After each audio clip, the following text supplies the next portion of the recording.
Shalom, shalom, family. We're here to continue our Bible lesson in the book of St. Luke, picking it up in chapter 10. But before we get into tonight's lesson, Priest Terry is going to do a brief recap of Luke chapter 9. Okay, we went over that Yahushua gave his disciples. We start off with him giving them power. We recapped on dunamis. That was G14:11, and then we introduced the authority word, exousia, the power of choice and liberty to do as one pleases with that authority. And we saw that exercise. We went on to show that he had commissioned them to preach the kingdom of the Most High and to heal the sick after giving them the power and authority to do so. Then we talked about the faith in the Most High, not in things, and those worthy or faithful to receive you. And we talked about not flopping, and we went to Matthew 10:11-13. And then we talked about the testimony, which is the witness set against them in taking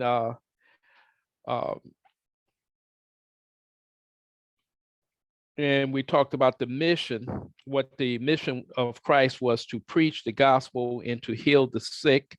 And then we went on and we talked about Herod the Tetrarch. We recapped on that. And then we went and talked about his identity, who some say he is. Some was saying that he was John. Some was saying that he was Elias. Some were saying that he was others. But then he posed the question of to Peter, who do you say that I am? We followed them from to Bethsaida down to, let's see here. We'll bring up the map.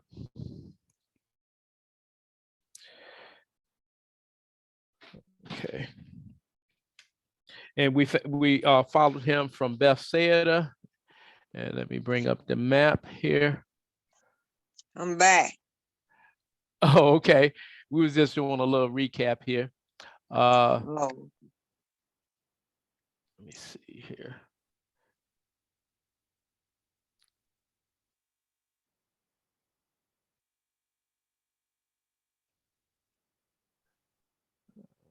Right. I'm sorry, I had my notes up.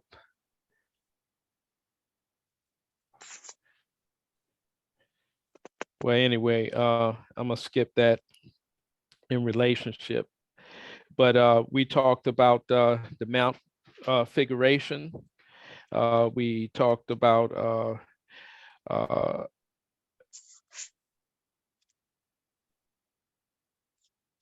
denying oneself. And we talked about Christ coming back to judge the world.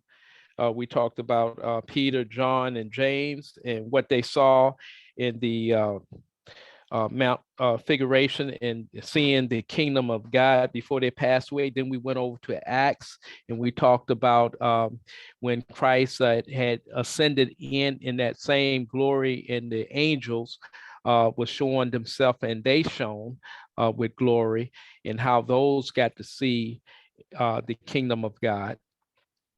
We talked about, again, the power and authority and how faith played into that. And let me see, right off the top of our hands, we talked about humility. And we talked about Samaria. We talked about when Christ went to, he went from Bethsaida to Samaria. We talked about how he told his disciples to go to Samaria and prepare a place for him. And what was interesting is that the Samaritans, they didn't want to receive him because in Mount Gerizim, You remember the woman that said that she said, our fathers worship in this mountain, and your fathers worship in Jerusalem. And he said, the day is coming and now is where you won't have to worship in that mountain or in Jerusalem. And they denied him because he was setting his face towards Jerusalem, and for them to accept him was saying that they would have accepted his worship. Okay, and I'm gonna stop right there because I didn't have all this outline, and I just got little notes here, and I just touched on some of the things. But as far as that, you can pick up from there. I don't know what I left out.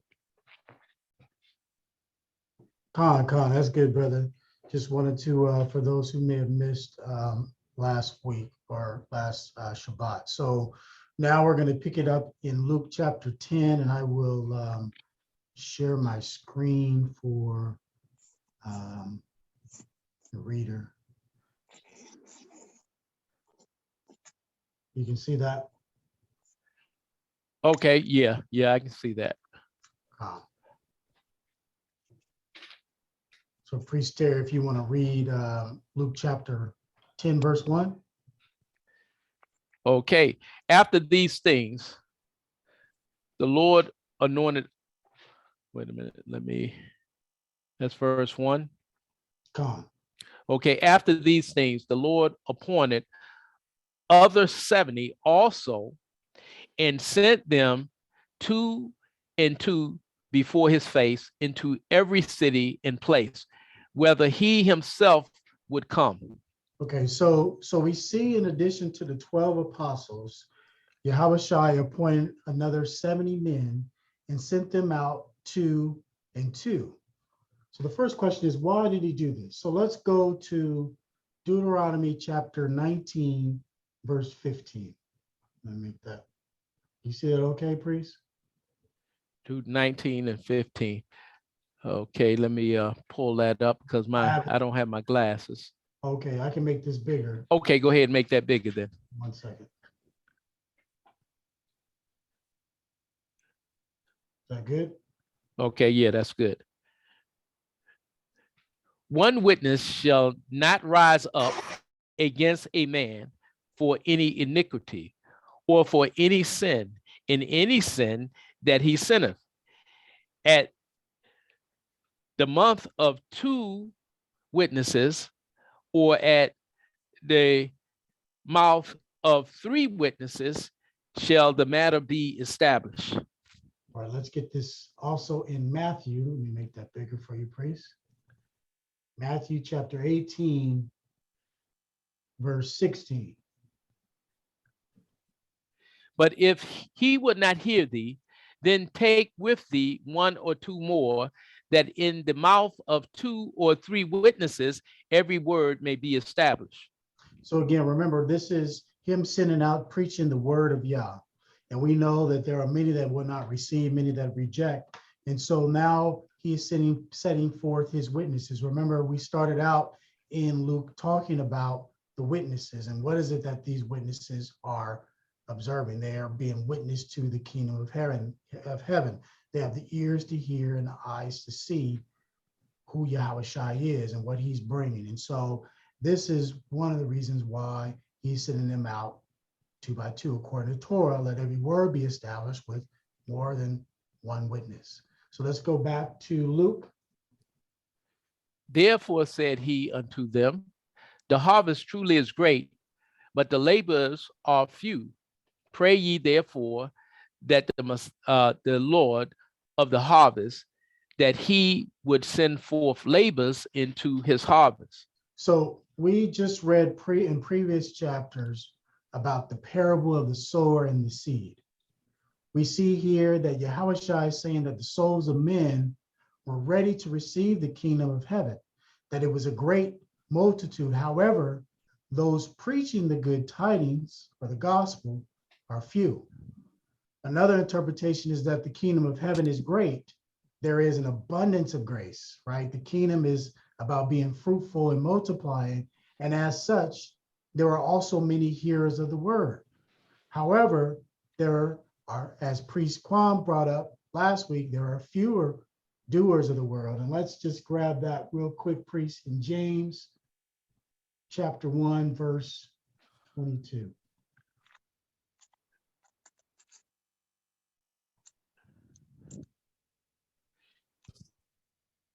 But be ye doers of the word, and not hearers only, deceiving your own selves.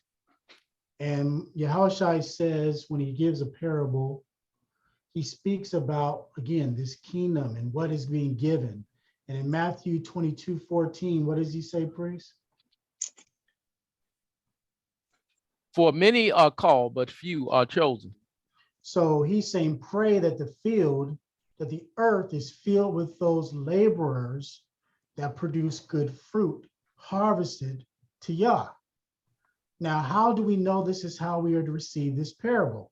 Well, the next verse is our clue. Let's go back to Luke chapter 10, verse 3.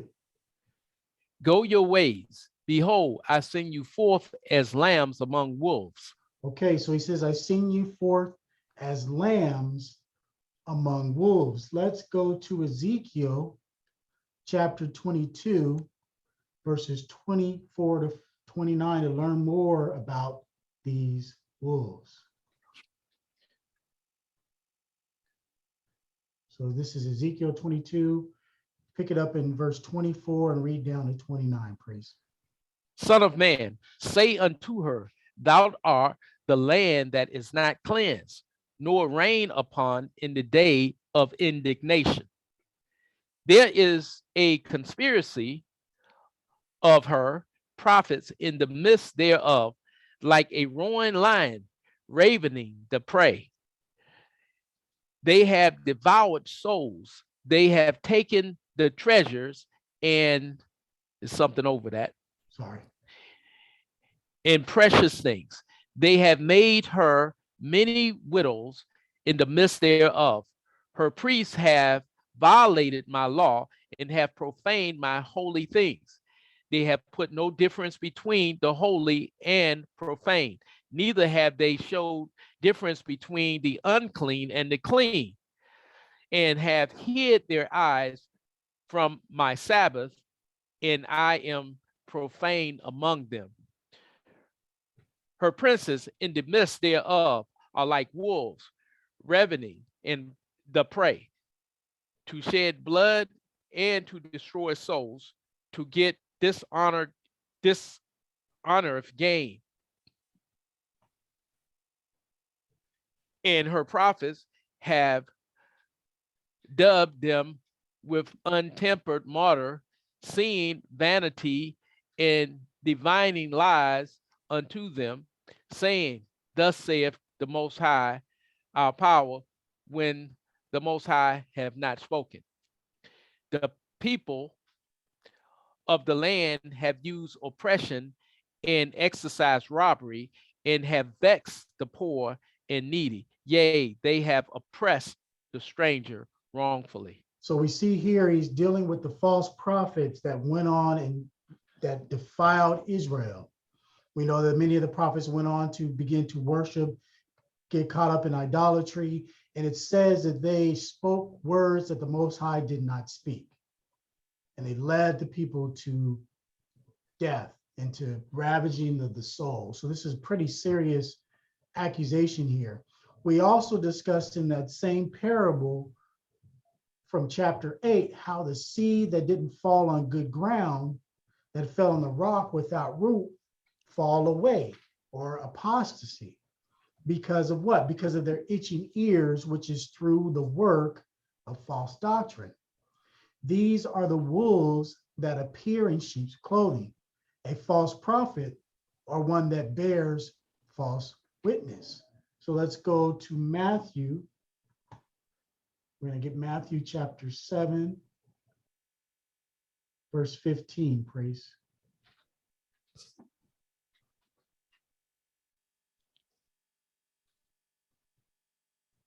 Beware of false prophets, which come to you in sheep's clothing, but inwardly they are ravening wolves. So how do you combat a false witness? you do so with 2 or more witnesses of the truth. Amen. Amen. Okay, so let's go back to Luke chapter 4, priests, and chapter 10 and read verse 4. Carry neither purse, nor scrip, nor shoes, and salute no man by the way. So another translation from the New Living Translation, which I like how this reads, says, don't take any money with you, nor a traveler's bag, nor any extra pair of sandals, and don't stop to greet anyone on the road. So they were instructed not to bring anything for their travels other than themselves, not to stop, but they were sent out on a mission. We hear about missions, how the churches use that to do their missions, but they literally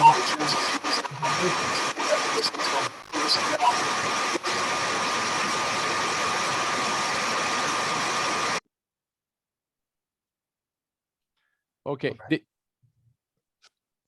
so let me say that again. So they were instructed not to bring anything for their travels other than themselves. Okay, so let's go on to verse 5 and 6, please. And into whatever house ye enter, first say, peace to this house. And if the Son of peace be there, your peace shall rest upon it. If not, it shall return to you again. So we know this peace, right? Peace be unto you. And we know the peace, who the Prince of Peace is, Hamashiach, that this was to bring peace, to bring the good news, the good tidings upon this house. And it says that if the Son of Man of Peace be there, Son of Peace be there, right? Again, one who receives you, right? It shall rest, your peace should be transferred onto that house. And read verse 7. And in the same house remain, eating and drinking such things as they give. For the laborer is worthy of his hire. Go not from house to house. So again, once you go into this house, remain, eat, be merry, let them provide for you, for this is your payment, if you will, right? And go not from house to house. Remember what Yahushua said in chapter 6 about how we should conduct ourselves in love and good works, and that if we do so, our Father sees us and rewards us. So let's get this. This is from real quick from Luke 6 and 38. It says, give, and it shall be given unto you. Good measure, pressed down and shaken together, and running over, shall men give into your bosom. For with the same measure that ye meet withal, it shall be measured to you again.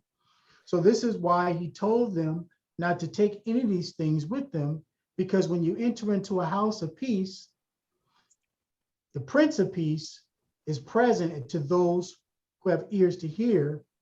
And as a result, you won't need any of the things, as they will supply your needs. As you supply them with the true peace, Yahushua, the kingdom of heaven, and bring true life to their inner man by meeting their spiritual needs with the spiritual food, clothing, and shelter, they will in turn supply your needs of physical food and shelter. What was that precept? That was Luke 6 and 38. Huh.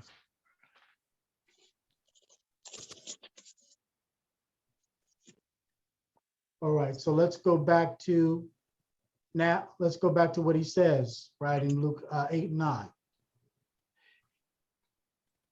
And into whatsoever city ye enter, and they receive you, eat such things as are set before you, and heal the sick that are therein, and say unto them, the kingdom of the Most High is come nigh unto you. There it is. However, let's now look at what we are to do if the opposite is true. Go ahead, priest, to verse 10 and 11.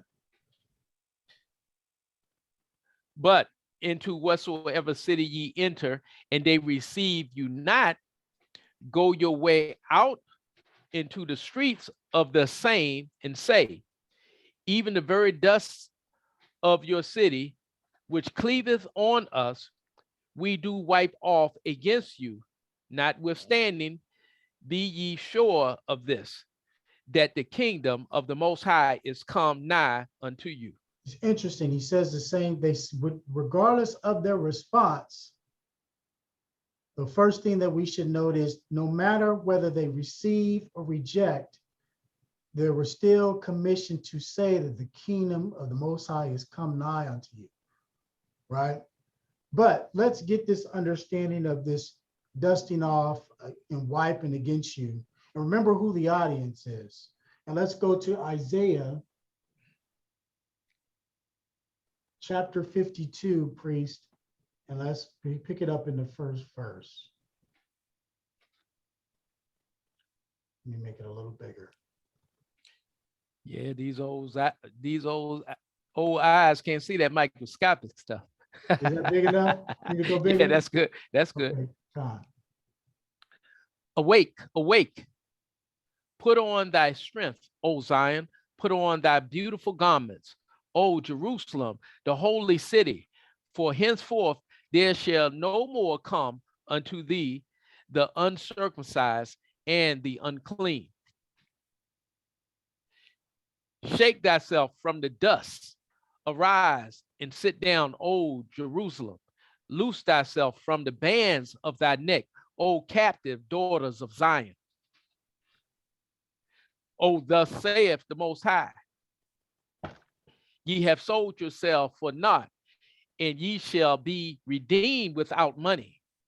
For thus saith the Most High, your power, my people went down aforetime unto Egypt to sojourn there, and the Assyrians oppressed them without cause.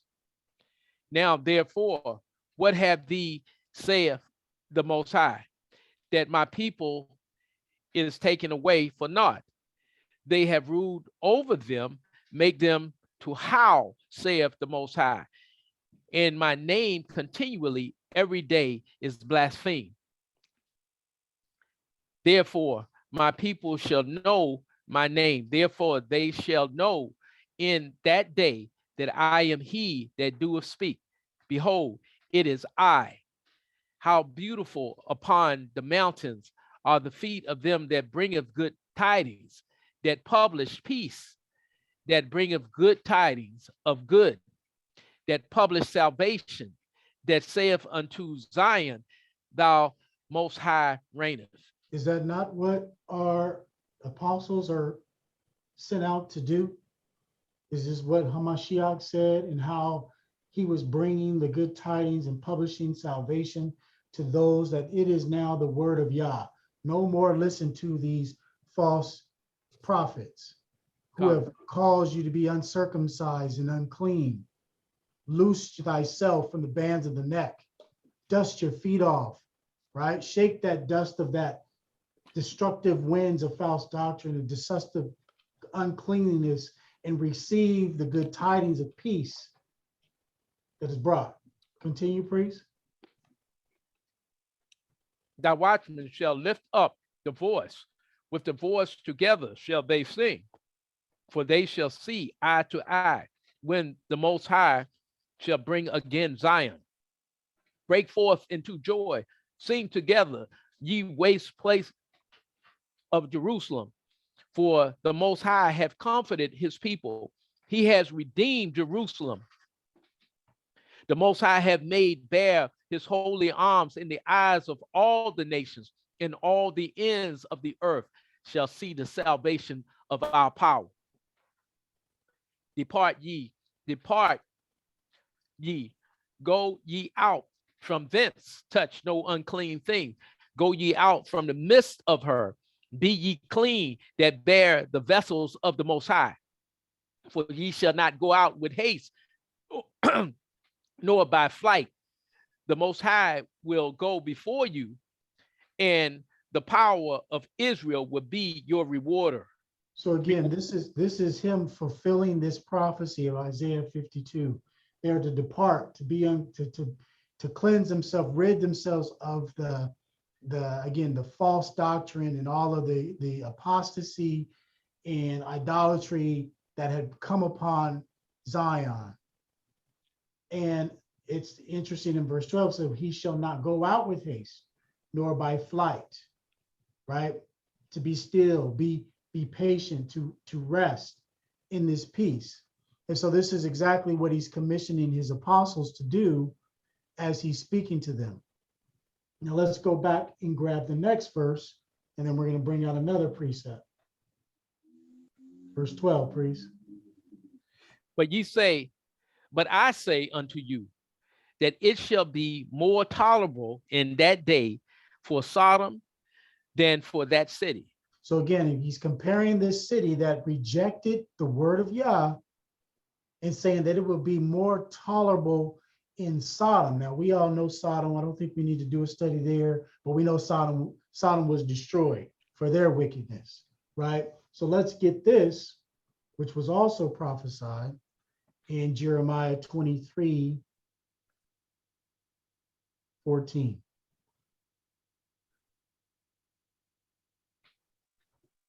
I have seen also in the prophets of Jerusalem an horrible thing. They commit adultery and walk in lies.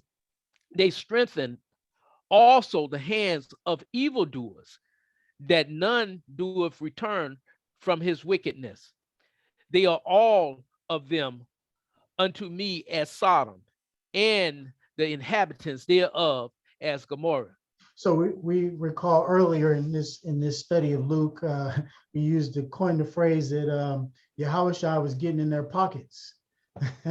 He was affecting their how these false teachers and Pharisees were profiting off of the people.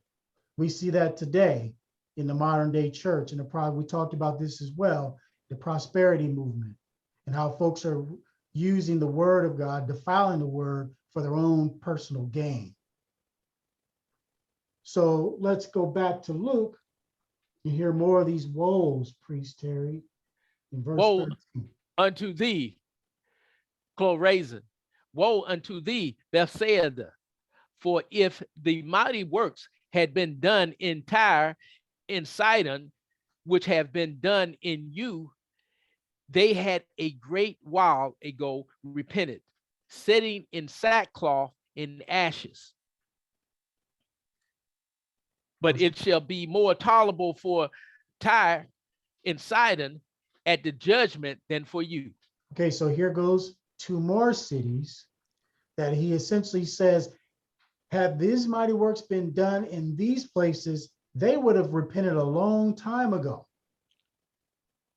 And even for them, it would be more tolerable at the judgment than you. So a little history there, but before we go into that, let me pull up a map.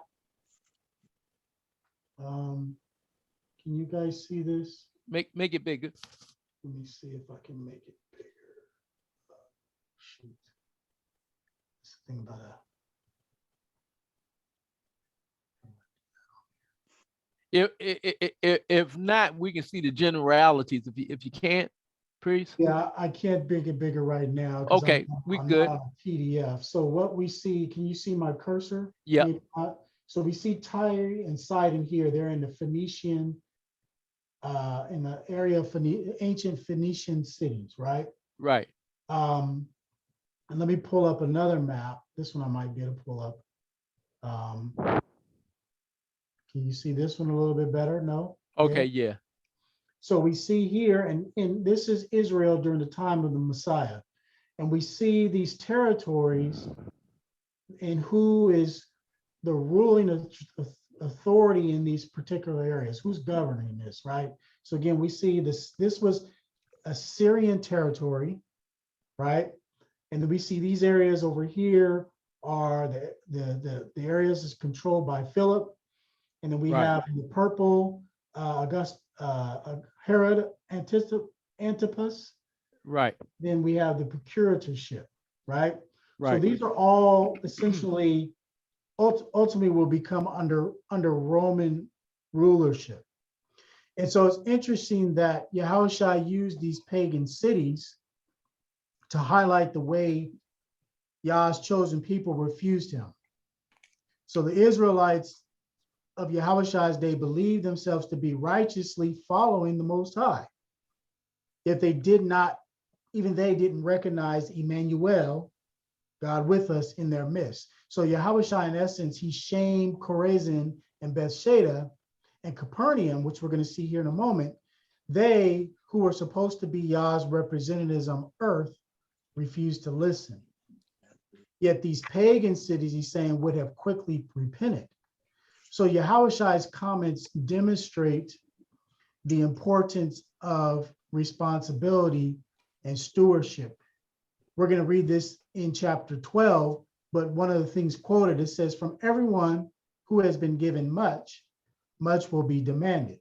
And from the one who has been entrusted with much, much more will be asked. There's various translations of that. So who is given much is required. So this is showing that, again, what was the purpose of Israel?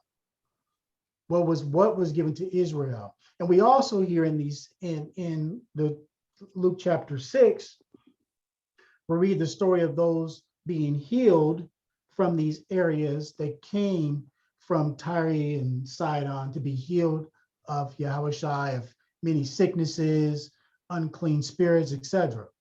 And throughout the Old Testament, we see the mentionings in Israel's dealings with these cities, including Israel's failure to conquer Sidon in the conquest of the Promised Land. You'll find that in Judges chapter 1, verse 31. Their worship of the Sidonian gods on several occasions. Again, in the book of Judges, chapter 10, verses 6 through 16, and 1 Kings chapter 11. And they're obtaining the materials from Sidon and Tyre for the building of the temple. That was in 1 Chronicles chapter 22, verse 4. We know the story of King Hiram of Tyre provided many of the temple furnishings for Solomon. And that's in 1 Kings chapter 7. So the Tyrians and Sidonians are mentioned throughout Scripture, and they're even mentioned in the rebuilding of the temple during Ezra's time, in Ezra chapter 3, verse 7. And another famous example of someone from Sidon is Queen Jezebel, 1 Kings chapter 16. Lastly, we read in Luke 4, the story when Yahushua was doing the parable, and he was sharing about the remnant when he went and did a thing and he chose one. And we heard the story of the one widow from Zephreth or Sarepta who cared for Elijah. Now remember the story that Elijah said her to bring her last bit. She was ready to die, and she brought the last bit of her oil and flour, and he made, and she did not starve, right? Right. And, which is originally from the story of 1 Kings, chapter 17, 8 through 24. So the point is that the Hamashiach is using these examples, and if we have ears to hear, this is when he first starts to showcase who the kingdom of heaven is for, and that it's not based on the flesh, right? Because these are examples of very well-known Gentile geographies. So let's go back, priest, to Luke 10 and pick it up in verse 15 and 16 with this in mind. And thou, Capernaum, which art exalted to heaven, shall be thrust down to hell. He that heareth you heareth me, and he that despiseth you despiseth me, and he that despiseth me despiseth him that sent me. So again, we're talking about the true essence of blasphemy, right? Rejecting the Most High, rejecting his word, which we saw throughout the prophets being rejected. Let's get verse 17, priest. And the 70 returned again with joy, saying, the Most High, even the devils are subject unto us through thy name. So we've already seen examples of how Yahushua was removing these unclean spirits. So this was the power he gave to his apostles. Let's go to verse 18 and 19 to get that. And he said unto them, behold, Satan said unto them, I beheld Satan as lightning fall from heaven. Behold, I give unto you power to tread on serpents and scorpions, and over all the power of the enemy, and nothing shall by any means hurt you. So again, there it is. But let's see what he says to them. This is very interesting. Verse 20. Notwithstanding, in this rejoice not that the spirits are subject unto you, but rather rejoice because your names are written in heaven. That stuff that you're doing, that's great. That's a wonderful thing that you've been given tremendous power to do these things, but that's not what you should be rejoicing in. That's not what you should be rejoicing in your ministry or when you're teaching about the kingdom, but rather rejoice because your names are written in heaven. Let's get that real quick, priest, in Revelation chapter 3, verse 5. Rev 3, verse 5.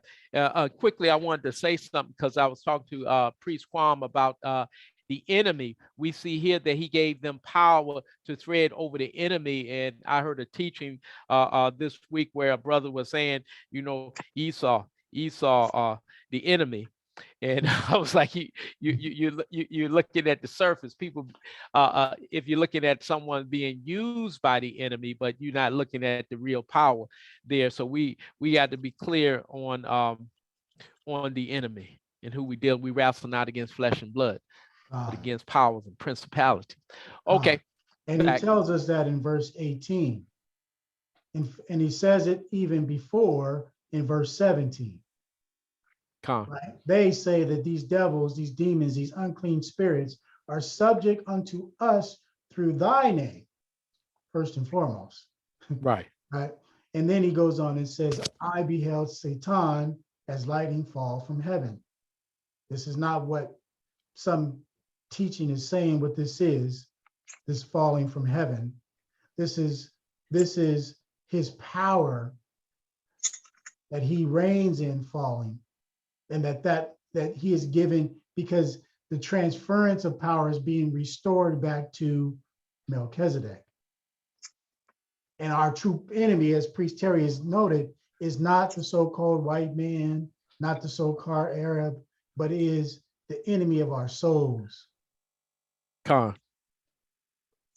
Because that is the only enemy that can do what? Prevent what he says in verse 20. Names are written in heaven. This is what it's about, family. It's about verse 5 in Revelation.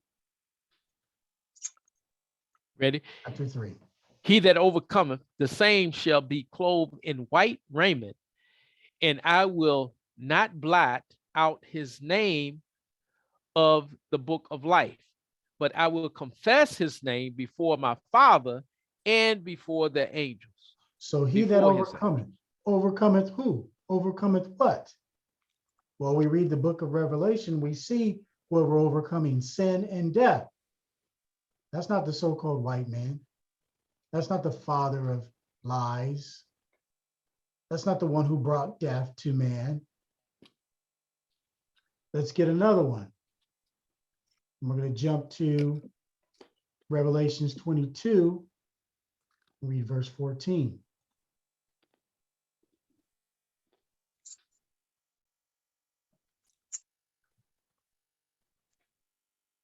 Go ahead, priest. Blessed are they that do his commandments, that they may have right to the tree of life and may enter in through the gates into the city. So again,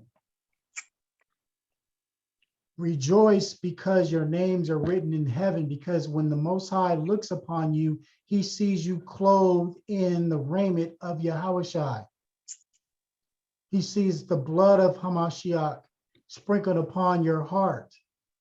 He sees you walking and being fruitful and keeping his commandments, producing good fruit because you're on good ground. That's what we rejoice on. And that rejoicing is what we should be willing to share so that others may taste of that good and plenteous water of life. One question. Can they enter through the gates now and take from the tree of life? It says, blessed are they that do his commandments, that they may have the right. So we can go to another verse where it says, when we talk about the tree of life, which we should do Priest Terry, you should do a study on that in and of itself. But it says that that at the end, after they have done all these things, right? Right. And it says right here, it says, he that, again in verse 5, he that overcometh. Right. So you haven't overcome it yet. You are overcoming it. Right. You haven't finished the race. Right. Because we got to also understand that when the Most High sealed up paradise, he put the flaming angels there. Right. For the Absolutely. same reason that he put the angels there is the same reason we can't go in there now, because he has not destroyed what? Sin and death. Mm-hmm. So if you have the ability to go back into perdition, you cannot take from that tree of life now. Mm-hmm. All things must be made new first. Con.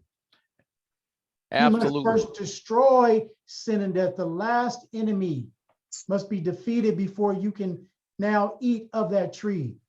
Absolutely. Scripture is plain. And the only reason I brought that up, Monk, is some teachings out there that they're eating from the tree of the fruit of the tree of life right now. So you just wanted to get that straight. Gone. All right, let's go back to Luke 21. Well, I've opened up any questions before we move on to 21. Any comments? Good point, Priest Terry. It's been pretty plain. All right. Yeah. Now he's gonna start shifting here, and hopefully, Most High willing, we will catch this. What he now says next. Go ahead to verse 21. In that hour, Yahweh shall rejoice in spirit and said, I thank thee, O Father, Lord of heaven and earth, that thou hast hid these things from the wise and prudent and has revealed them unto babes. Even so, Father, for so it seemed good in thy sight. So what is he saying now? He's saying that he's hid these things from the wise and the prudent, has revealed them unto babes. We've talked about this at length in terms of it being a place of humility, Right? Of brokenness, a place of contrition, right? Remember the story of all these, where we led going into Luke, all these high-minded, self-righteous people, right? And we're going to see more of that as we continue in this chapter of what Yahushua is bringing to an understanding with these parables. But let's get an example of this. Again, him operating in prophecy, because he is the law and the prophets. Let's go to Isaiah 5:21, please. 5:21. It's on the screen for you. Woe unto them that are wise in their own eyes. Woe unto them that are wise in their own eyes and prudent in their own sight. All right, now we're going to jump down to 29, verse 13 and 14, please. 29, 13, and 14. Wherefore, the Most High said, for as much as this people drew near me with their mouth and with their lips do honor me, but have removed their hearts far from me, and their fear towards me is taught by the precepts of men. Okay, let's catch a couple of things here. He says that they use their lips, their mouths, they honor him, but their hearts, remember, all this is based on a condition of the heart. And their fear toward me is taught by the precept of men. Remember, we started out talking about precept of men by way of false doctrine. Continue, priest. Therefore, behold, I will proceed. Therefore, behold, I will proceed to do a marvelous work among this people, even a marvelous work and a wonder, for the wisdom of their wise men shall perish, and the understanding of their prudent men shall be hid. Now remember, he was talking about these men he's referring to these that are taught, these traditions of men, these self-righteous men, wise in their own understanding, in their greatness. But let's also get what Paul says in 1 Corinthians chapter 1, verses 18 through 31, priests, about this wise and prudent. For the preaching of the cross is to them that perish foolishness, but unto us which are saved, it is the power of the Most High. For it is written, I will destroy the wisdom of the wise and will bring to nothing the understanding of the prudent. Where is the wise? Where is the scribe? Where is the disputer of this world? Have not the Most High made foolish the wisdom of this world? For after that, in the wisdom of the Most High, the world by the wisdom knew not the Most High. It pleased the Most High by the foolishness of preaching to save them that believe. Hey, keep going. For the Jews require a sign, and the Greeks seek after wisdom. But we preach Christ crucified. Unto the Jew a stumbling block, and unto the Greek foolishness. But unto them which are called, both Jew and Greek, Christ, the power of the Most High and the wisdom of the Most High. Because the foolishness of the Most High is wiser than men, and the weakness of the Most High is stronger than men. For ye see the calling, brethren, how that not many wise men after the flesh, not many mighty, not many noble are called. But the Most High have chosen the foolish things of the world to confound the wise.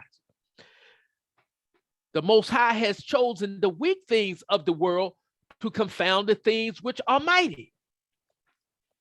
In base things of the world and things which are despised have the Most High chosen, yea, the things which are not, to bring to naught the things that are, that no flesh should glory in his presence.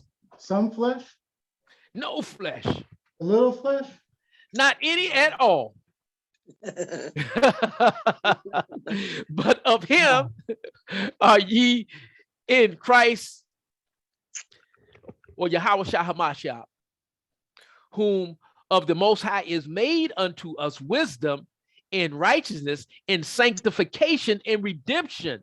Hold on, read that verse again, my brother, and let's meditate on who he made him to be for us. But of him are ye in Yahweh Shah Hamashiach, who of the Most High is made unto us wisdom and righteousness and sanctification and redemption. So sanctification and redemption is through him, through his works. Absolutely. So when he said it is finished, do we It is take finished. that in vain? Or do we receive the finished works of Hamashiach for his wisdom, righteousness, sanctification, and redemption unto those who many find these things foolish, right? Just like we are poor, but we are rich. So let's finish this out, priest, verse 31. Is written, he that glorieth, let him glory in the Messiah. All praises, all praises. All right, so let's go back to verse 22, priest, in Luke. All things are delivered unto me of my Father, and no man knoweth who the Son is but the Father, and who the Father is but the Son, and he to whom the Son will reveal him. So again, this is what we have been seeing throughout this gospel, this good tidings, this good news. The Most High, through faith, revealing his Son and himself to his chosen and elect. Con. And that is not based on flesh and blood, as we had read. It's not based on flesh and blood. It's based on the spirit that the Father has placed within his creative order. Con. His chosen as elect. Verse 23 and 24, priest. And he turned him unto his disciples and said privately, Blessed are the eyes which see the things that ye see. For I tell you that many prophets and kings have desired to see those things which ye see, and have not seen them, and to hear those things which ye hear, and have not heard them. So the prophets that preceded the Mashiach prophesied about the things that they currently are seeing and hearing. They prophesied about the very Messiah. These disciples, these followers, those who are blessed to have the eyes and ears to see, they are living in the age of revelation. Con. Verse 25. And behold, a certain lawyer stood up and tempted him, saying, Master, what shall I do to inherit eternal life? All right, so we're going to get a little deep here, family. So pardon me, but we're going to break this down, Lord willing, because it's important that we grasp this, this story. So now this lawyer, is not an attorney, but he's an expert in the law, likened to the Pharisees, right? And he wasn't asking out of any good intentions and a genuine heart and desire for deliverance. He was asking to challenge to see what Hamashiach might say. Now let's go to 26 and 27, priest. He said unto him, What is written in the law? How readest thou? And he answering said, Thou shalt love the Lord thy power with all thy heart, with all thy soul, and with all thy strength, and with all thy mind, and thy neighbors as thyself. So again, he nailed it, right? The two great commandments of the law. Now look and see what Yahushua says. And he said unto him, Thou hast answered right. This do, and thou shalt live. So again, this is the foundation of eternal life. Agape love, which is what we find in 1 Corinthians chapter 13. And again, this is a condition of the heart. And it's interesting because again, he quoted and he said that thou shalt love the Lord thy God with all thy heart, right? Now, again, he could have left all alone, right? But let's see what he says in verse 29, priest. But he, willing to justify himself, said unto Yahushua, And who is my neighbor? So again, we went into that 1 Corinthians chapter 18 for a reason. And we drilled down on the flesh. We drilled down on the carnal ways and the self-righteousness of man and the foolish and the wise. Remember, this is a wise man, right? Wise in the law. But this lawyer wasn't finished. He felt he had to justify himself. In other words, he had to boast in his self-righteousness because he thought he had the answer, right? Right? Because in his own mind, he believes he fulfills these things because in his mind, notice he asked, who is my neighbor? So the first commandment was easy for him, right? Again, this is someone who knew the law. So there was no denying who the Most High is because he knew the law, right? God. So check out how Yahushua responds with the parable, of course. Let's get it, priest. And we're going to read the parable and then we're going to come back to breaking this down. And Yahushua answering said, a certain man went down from Jerusalem to Jericho and fell among thieves, which stripped him of his raiment and wounded him and departed, leaving him half dead. And by chance, there came down a certain priest that way. And when he saw him, he passed by on the other side. And likewise, a Levite, when he was at the place, came and looked on him and passed by on the other side. But a certain man, a certain Samaritan, Thank you.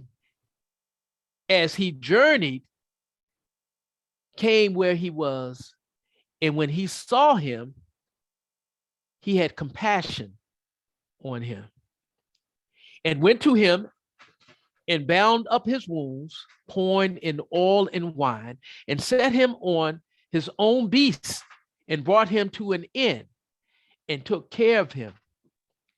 And on the morrow, when he departed, he took out 2 pence and gave them to the host and said unto him, take care of him. And whatsoever thou spendest more, when I come again, I will repay thee. Okay, stop right there, priest.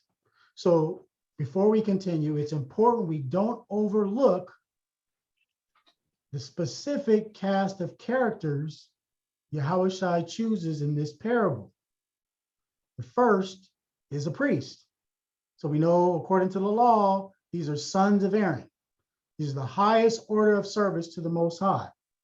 Now remember, this lawyer, he knows the law and thus knows the importance of a priest, who is the Most High's inheritance and governor of his covenant under the law of Moses.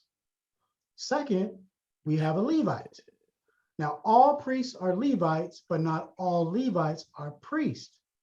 Nonetheless, the Levites that weren't priests also served a role in the ministration of Abba and played a significant role in Yah's government, serving as assistants to the priest.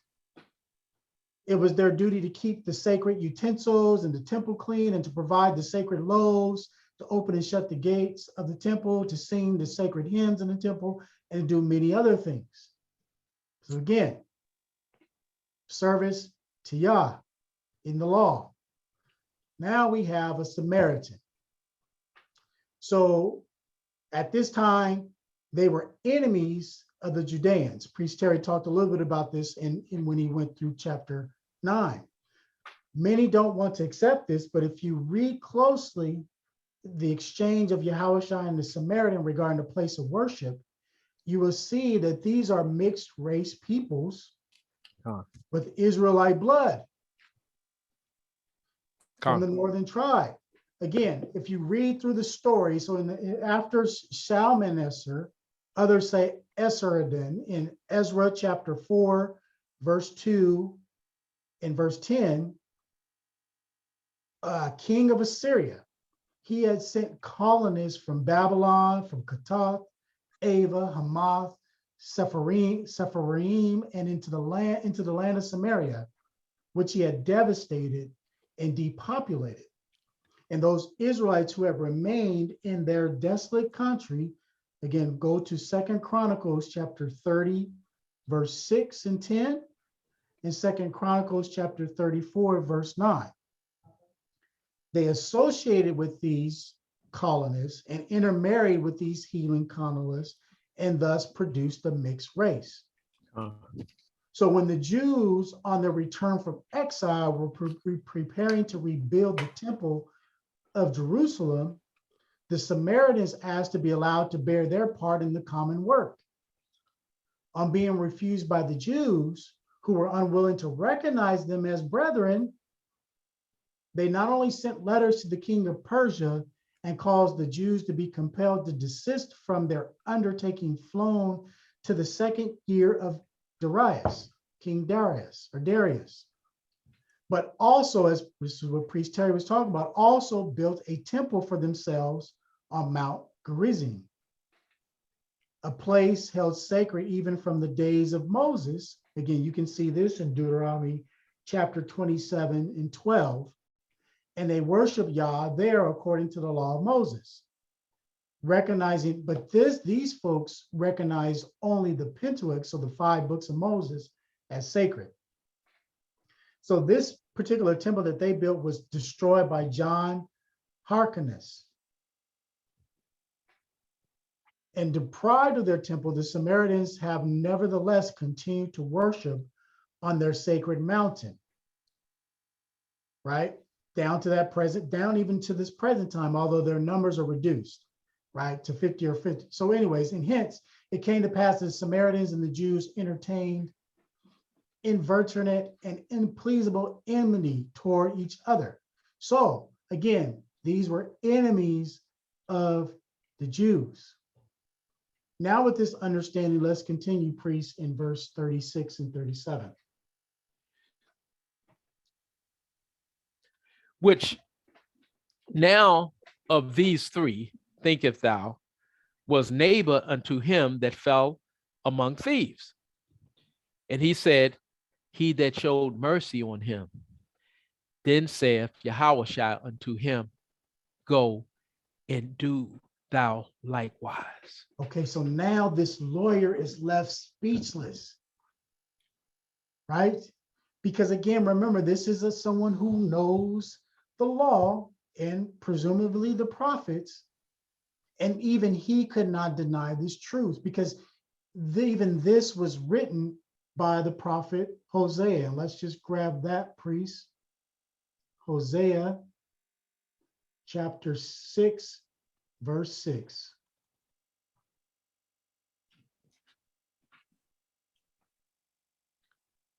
For I desire mercy and not sacrifice, and the knowledge of the Most High more than burnt offerings.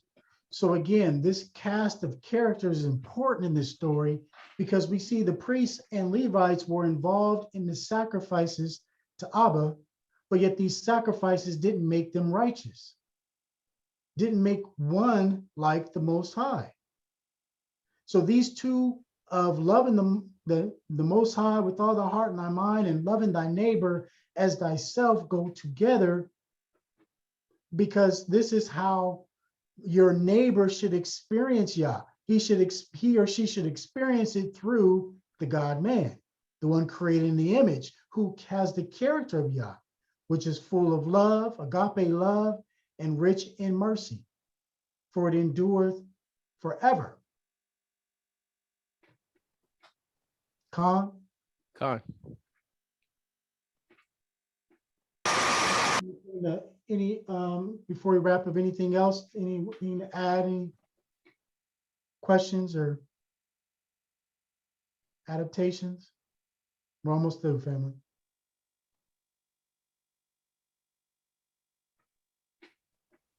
That's good. Gone. All right, so let's get back to Luke 38.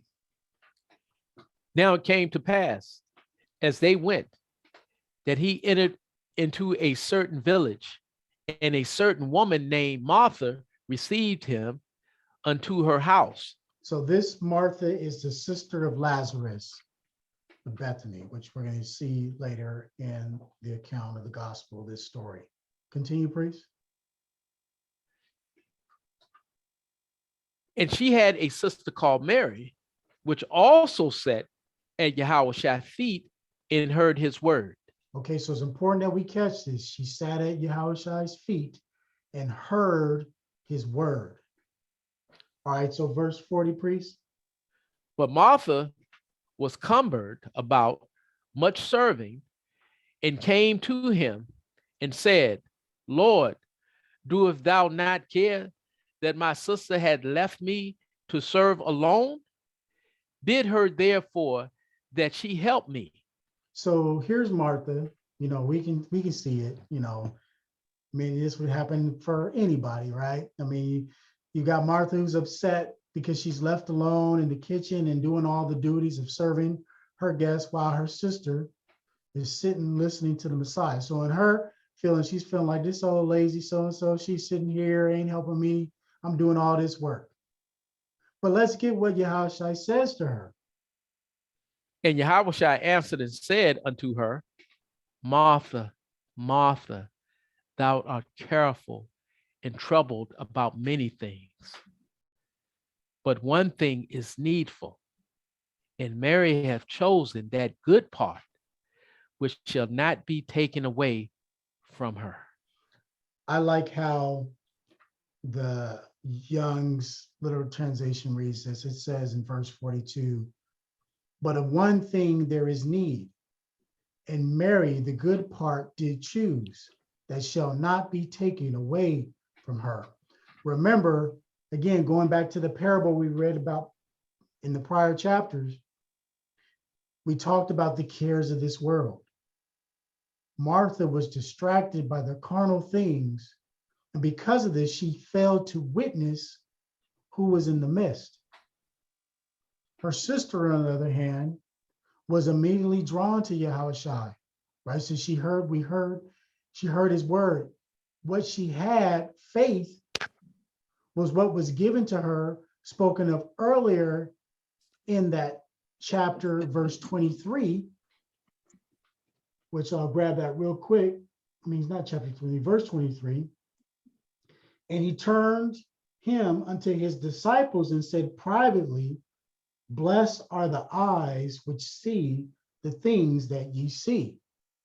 Remember, this is not a disciple, but she saw what they saw. She heard what they heard. And also hearkening back to the parable about the seed, in the case of Mary, it had fallen on good ground and thus rooted with a strong foundation that cannot be moved, where no moss or thieves can take away. So with that, I'll stop sharing. And that is the end of Luke chapter 10. Any questions, comments? Very good. Very good.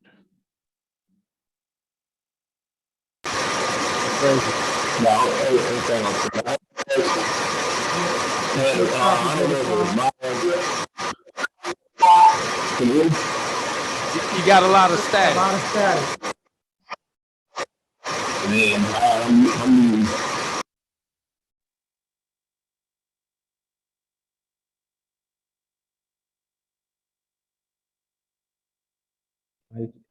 All praises. Appreciate King. You had All anything up? Wonderful class. All praises to the Most High, man. Much needed. Appreciate that. All All praises. praises. All praises. All right, I'm going to stop recording unless there's any other questions or comments. And then I'll pass it over to Priest Terry. Gone. Thank you, Priest Quam. All right, I'm going to stop recording. Priest Terry, give me just 2 minutes. Con.